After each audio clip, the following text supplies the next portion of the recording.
Welcome to the installation of Fishbone Off-Road's Cowl light bracket for the 2018 to current JL Wrangler. Step 1. If your vehicle has aftermarket parts installed onto the cowl, remove those. Otherwise, with the T40 Torx bit, remove the two top bolts from the cowl.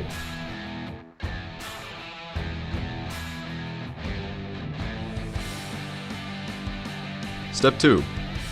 Place the cowl light bracket over the bolt holes, foam facing down, so that the slotted bracket points towards the center of the vehicle. Secure it by replacing the T40 Torx bolts.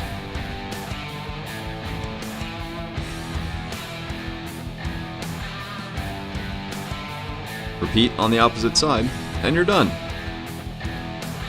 Enjoy your new Fishbone Off-Road Cowl light bracket.